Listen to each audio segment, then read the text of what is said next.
As you are aware, the President had committed during his campaign for election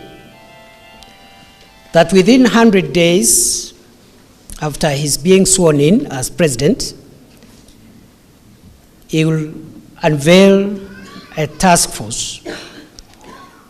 which will deal with terms and conditions of service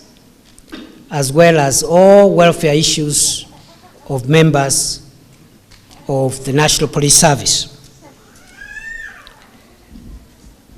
As you are aware, His Excellency the President was sworn in on 13th of September 2022, and therefore his 100 days lapse on 24th of December 2022. In this connection, I want to announce that any time from now, the President will be unveiling the task force that he has promised,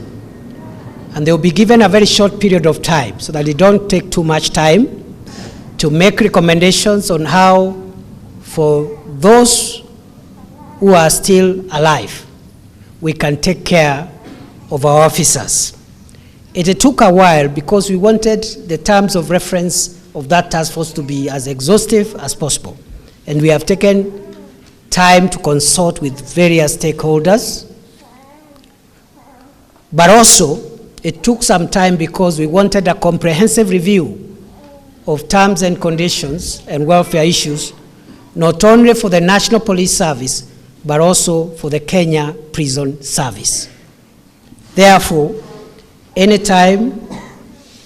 from now, the President will be unveiling that task force and will give them a very short period of time to make recommendations which the President has committed to implement 100%. Secondly, we realize that for the families of our fallen officers, both in the National Police Service and the Kenya Prison Service, who are left behind,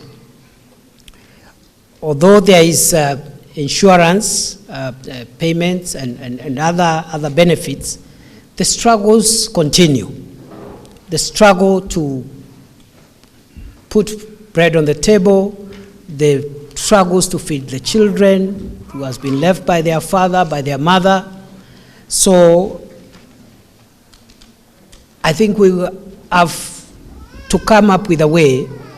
of ensuring that for the most vulnerable cases, even as we have other interventions, we have additional interventions to take care of the most affected cases within the families that are left behind by our serving officers. Therefore, we intend to ensure that over and above the interventions which I have said, over and above also of making sure that we get during recruitment replacements from spouses and other immediate members of the family, we intend as a ministry to establish a benevolent fund, which benevolent fund will raise money so that to support on an ex gratia basis families that are left behind who are very needy and very deserving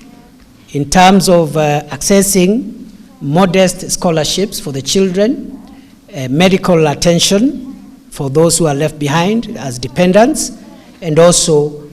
other forms of emergencies in education, health, and so forth and so on. In this regard, this benevolent fund should be captured in the report of the task force, which task force, as I've said, should be completing its work in a very short period of time. But in the meantime, I direct the PS for Interior and National Administration and the Principal Secretary responsible for correctional services to immediately convene a committee together with the Inspector General of Police, the two PSs and the Inspector General of Police, to put up a committee, which committee will include the National Police Service Commission representatives and other stakeholders,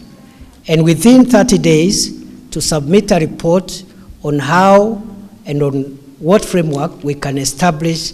a benevolent fund for the purpose for which I have stated.